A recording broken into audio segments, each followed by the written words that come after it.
Bhavnagar marketing યાર્ડના પરિસરમાં છેલ્લા 20 વર્ષથી ગેરકાયદેસર રીતે જમીન પર કબજો જમાવી ત્યાં કેન્ટીન ચલાવવામાં આવી રહી છે, તો આ શખ્સને અવારનવાર નોટિસો પાઠવવા છતાં આજ દિન સુધી જમીન ખુલ્લી ન કરતા માર્કેટિંગ યાર્ડના સેક્રેટરી અરવિંદ ચૌહાણે કલેક્ટરમાં છત્રપાલસિંહ વિજયસિંહ પરમાર વિરુદ્ધ લેન્ડ ગ્રેબિંગ સંબંધે ફરિયાદ નોંધાવી છે। ભાવનગર જિલ્લામાં લેન્ડ ગ્રેબિંગ હેઠળ પ્રથમ ફરિયાદ થવા પામી છે, જેમાં ભાવનગર માર્કેટિંગ યાર્ડ પરિસરમાં છેલ્લા 20 વર્ષથી છત્રપાલસિંહ પરમારે ગેરકાયદેસર રીતે જમીન પર કબજો જમાવી ત્યાં કેન્ટીન બનાવી કમાણી કરી રહ્યો છે।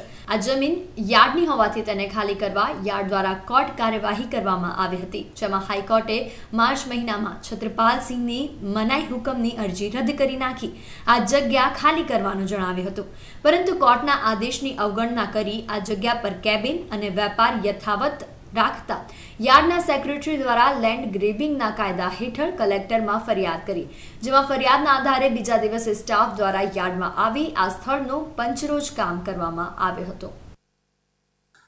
લેન્ડ ગ્રેબિંગ બાબતે અમે 22 તારીખે અરજી કરી છે, 22/12/2020ના રોજ। એમાં વિગત એવી છે કે છેલ્લા 20 વર્ષથી છત્રપાલસિંહ વિજયસિંહ પરમાર નામના વ્યક્તિએ અહીંયા જમીન પસાવી પાડેલ છે, જે જમીનનું ક્ષેત્રફળ 8 મીટર લંબાઈ અને 15 મીટર પહોળાઈ વાળું જે જમીન પસાવી પાડી એની અંદર 20 વર્ષથી કમાણી કરે છે। અમે એમને નોટિસ આપતા તે હાઈકોર્ટમાં ગયેલા અને હાઈકોર્ટે જેઓનો મનાઈ હુકમની અરજી 16/3/2020ના રદ કરી નાખી।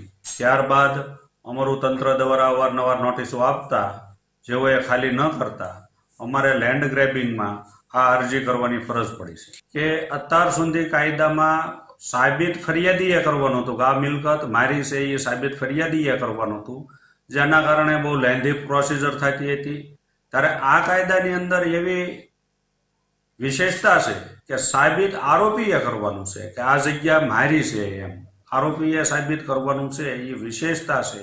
એટલે અત્યાર સુધીની કહેવત હતી કે આરોપી જ્યાં સુધી સાબિત ન કરી શકે તો એ જમીન અમને તરત એને સરકારે સોંપી દેવી પડે। આપણે જે રજૂઆત કરી છે એના પર એક્શન લેવાનું છે ખરી અત્યારે? હા, આજને આજ જ તે આવી અને પંચરોજ કામ એનું થઈ ગયું છે।